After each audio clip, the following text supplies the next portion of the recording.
Somewhere, maybe in the middle of a breakdown, or in the quiet aftermath of a spiritual high, something inside you shifted. You didn't scream. You didn't fall to your knees in some grand cinematic moment. But something real happened. The loud sounds around got quieter, and then everything became quiet. Not peace, not joy, just silence. At first, it felt powerful, as if you'd finally seen the truth through the sham. But gradually, and almost imperceptibly, that sense of purpose dimmed, not like when you blow out a flame. Read the latest section here and sign up to read future installments in your inbox 3 times a week. That's when it hits you.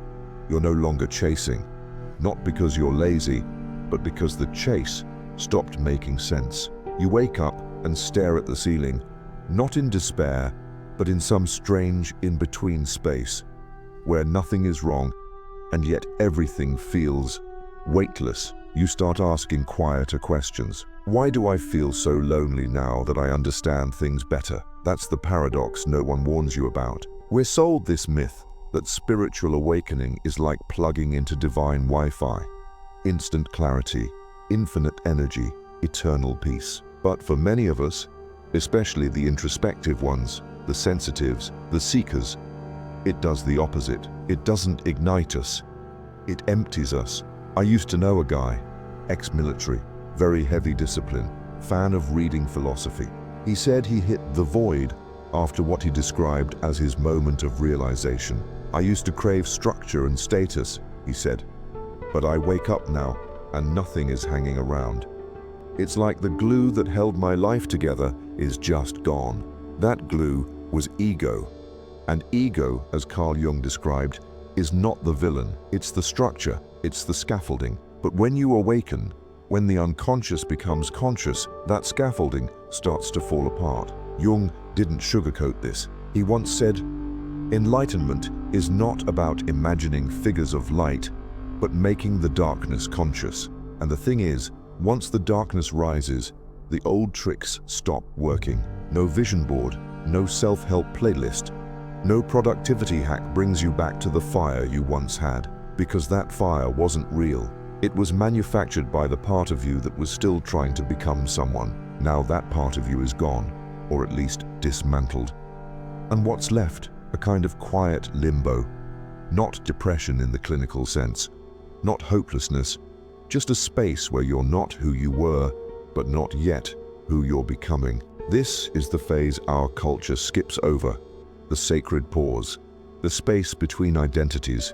The caterpillar becomes goo before it becomes a butterfly, and no one writes poems about the goo. Jung called this enantiodromia, when a force flips into its opposite. The achiever becomes still, the go-getter lets go, the seeker becomes silent, and this is necessary, because your motivation wasn't lost, it was outdated.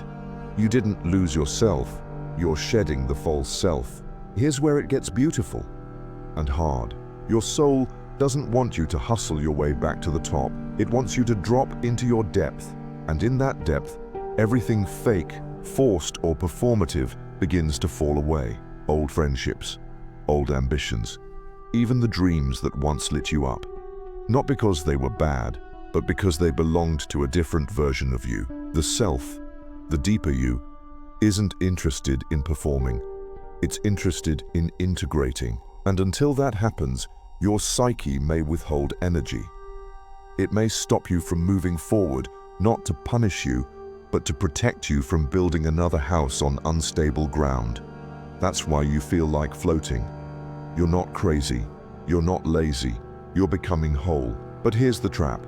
If you try to escape this in-between phase by rushing into a new goal, a new identity, or a new fix, you'll recreate the same ego structure you just dismantled. That's spiritual bypassing, pretending we've transcended the world so we don't have to deal with it. The true self doesn't avoid the world. It roots itself in it. And that takes time. Stillness is not the absence of motion. It's the presence of alignment. And once you surrender to it, really surrender, a new kind of motivation begins to rise. It doesn't feel like a lightning bolt. It feels like a whisper. It doesn't demand, it invites. You'll notice it in the small things.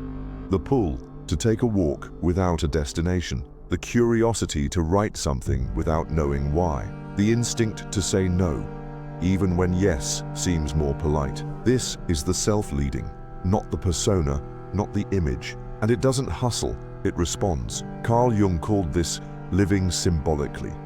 It means paying attention to dreams, synchronicities, gut feelings, not as irrational noise, but as language, the language of your soul. You start asking different questions, not how do I succeed, but what feels real, not what's the plan, but where is life pointing me, not who do I want to become, but who am I when I stop trying to be.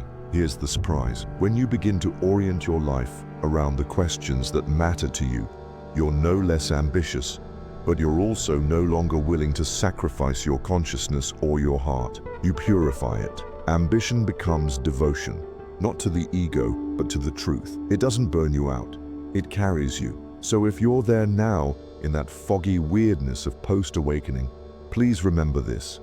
You are not broken, you are not regressing, you are dissolving, so you can reform. It's not the death of your passion, it's the end of your performance. And from this stillness, a new kind of fire will emerge, one that's not lit by proving, chasing, or surviving, but by being, by living from the center, not the edges. And that center, that self, doesn't need validation. It only needs your permission. So breathe. Stay in the stillness a little longer. You're not stuck.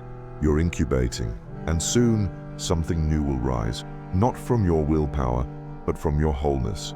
This isn't the end of your awakening. It's the beginning of your becoming.